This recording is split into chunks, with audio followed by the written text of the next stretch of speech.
profesor, mi nombre es Eduardo Arevalo y hoy le voy a exponer cómo realicé la matriz de riesgos logísticos en la empresa Dormilandia.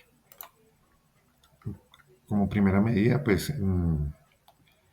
detectamos los factores de riesgo físico, químico, biológico, ergonómico, carga física, condiciones de seguridad y fenómenos naturales. Detectamos el agente de riesgo, la descripción del riesgo, la calificación del riesgo y le dimos algunas observaciones. Entonces, dentro del riesgo físico encontramos el ruido, es continuo, la exposición constante del motor de los montacargas y el transporte de los pallets, si se tiene presencia dentro de la bodega y el ruido es constante y supera el umbral de ciertas zonas del paso de los equipos. También encontramos la iluminación y las temperaturas extremas. Dentro de otro factor de riesgo encontramos el químico, describimos como polvo inorgánico, vapores solventes o líquidos inflamables. Entre ellos podemos encontrar los vapores o los gases, que son el uso esporádico de aerosoles o disolventes para marcar o una limpieza sin extracción. Verificamos que no tienen presencia común y no se encontraron evidencias de uso de solventes en la operación diaria. En los líquidos inflamables encontramos el almacenamiento de combustibles o lubricantes en recipientes abiertos o sin etiquetar. Tiene una presencia parcial y se identificó un bidón de aceite lubricante mal cerrado cerca del área de mantenimiento. Dentro del riesgo biológico encontramos plagas, hongos y moho y fluidos corporales. Estos tienen que ver con la limpieza de los baños o el manejo de los residuos en la cafetería. Estos se encuentran de manera parcial. El moho, que podríamos decir que es materia orgánica, humedad en las zonas cercanas o muros exteriores o áreas de descarga de camiones, esta no la encontramos. Y en observación encontramos que no se observan manchas de moho o filtraciones activas durante la inspección, que los operarios trasladan la basura de las oficinas y la bodega hasta el punto de acopio. En el ergonómico tenemos el diseño de puesto, espacios de trabajo y alcance visual o la distancia. Entre este y la visual tenemos la visión, la necesidad de enfocar objetos muy lejanos en la parte superior del rack o muy cercanos como la etiqueta. También se encuentran de manera parcial y en las observaciones vemos que los conductores del montacarga deben forzar la vista constantemente hacia arriba. En la carga física encontramos manual de la manipulación, posturas forzadas y movimientos repetitivos. Entonces, entre el manual, vemos cómo se debe llevar la mercancía o levantar la mercancía, sobre todo en los traslados de artículos pequeños como almohadas, pies de cama, sin ayuda mecánica. Estas tres sí se encontraron, dos diariamente y uno parcial. La postura forzada, la búsqueda de artículos bajos es una opción constante durante el tour. En las condiciones de seguridad encontramos los locativos, el tecnológico y el eléctrico. Dentro del eléctrico encontramos que tenemos algunos que son de contacto, interruptores o cajas de empalme destapadas o cables pelados. Realizando la verificación no. Y en la observación tenemos las instalaciones eléctricas están protegidas y en buen estado. Tenemos las superficies de trabajo, grietas de niveles o elementos que puedan causar caídas al mismo nivel.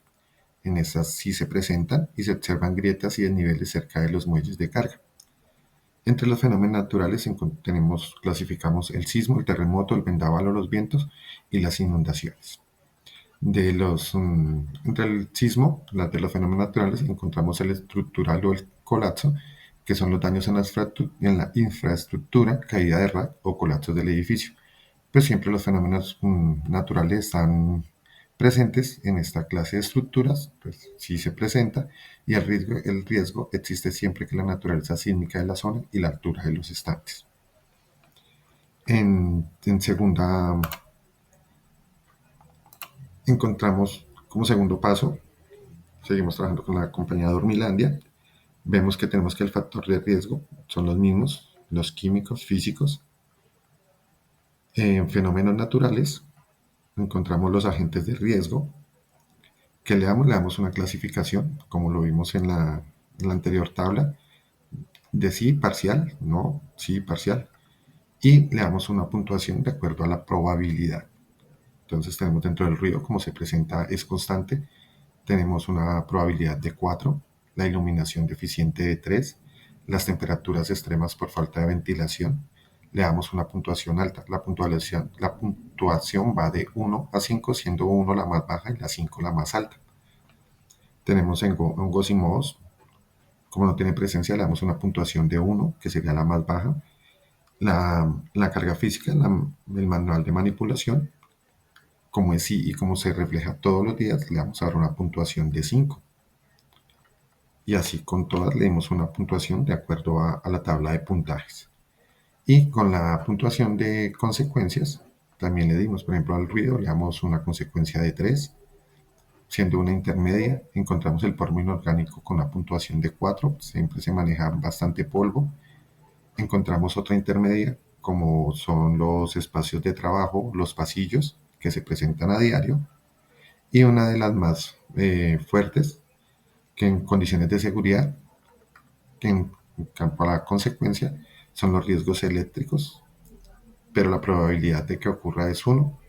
Y un sismo terremoto, también la probabilidad de que ocurra es 1, con una frecuencia o consecuencia de 5. Y una inundación que no se presenta con una probabilidad de 1 y una consecuencia de 1. En la siguiente tabla es el valor de riesgo. ¿Cómo lo calificamos? De acuerdo a la tabla, el valor de riesgo de 1 a 15 es muy alto. ¿Qué quiere decir eso? Que la situación es crítica y que requiere una acción de control inmediata y urgente. Urgencia de la intervención, que lo rápido que tiene que actuar la compañía para prevenir accidentes o minimizar el riesgo tiene que ser inmediata. De 8 a 14 encontramos el medio, dice que la situación significativa que requiere medidas de control y monitoreo en el corto plazo y son planes de mejora. La urgencia de la intervención es a corto plazo. Y dentro del rango de 1 a 7 encontramos que es el más bajo, que es el riesgo tolerable, que no requiere acción inmediata, pero debe ser monitoreado, revisado periódicamente. Y esto se hace con la intervención, es una intervención programada. Aquí en la tabla ya obteniendo o haciendo la multiplicación de la puntuación de probabilidad, que es 4, y la consecuencia que nos da, que es 3, vemos el valor del riesgo, que es 12, y se nos interpone en un nivel de riesgo medio y lo podemos trabajar a corto plazo. Acá que lo dividí por colores para que tenga una mayor impresión a la vista y sepamos cuáles son los que debemos trabajar lo más rápido posible. Entre el primero, de la iluminación deficiente, pues nos da una puntuación de probabilidad 3, la consecuencia es 2, entonces nos da un valor de riesgo 6 y es un no bajo, lo que quiere decir que podemos programarlo para poder arreglar y minimizar el riesgo. Entre los altos tenemos el polvo inorgánico, que tiene una presencia alta, una puntuación de probabilidad 4 y una puntuación de consecuencia 4, la que nos equivale a un valor de riesgo 16. Es alto y tenemos que hacer una actividad de mejora, un plan de mejora inmediatamente para seguir minimizando los riesgos con los empleados. Otro alto que encontramos es con el manual de manipulación. Debemos tener una presencia todos los días, una probabilidad de puntuación 5 y una puntuación de consecuencia 4 que nos arroja un valor de riesgo de 20. Esto tenemos que minimizar y tenemos que tomar los planes de acción de inmediato. ¿Para qué? Para que ese riesgo minimice lo más bajo, que podría ser cambiar la ubicación, mm, cambiar el peso del material que está en ese lado, dejarlos todos en el primer rack, implementar algún plan de mejora. Como lo puede ver, está casi todo distribuido. Ahora, ¿qué tenemos? ¿Cómo sacamos este número? Este número lo sacamos de multiplicar la probabilidad por la consecuencia y eso nos da para que entre o esté dentro de la clasificación de medio, alto o bajo riesgo. Ahora, ¿qué tenemos?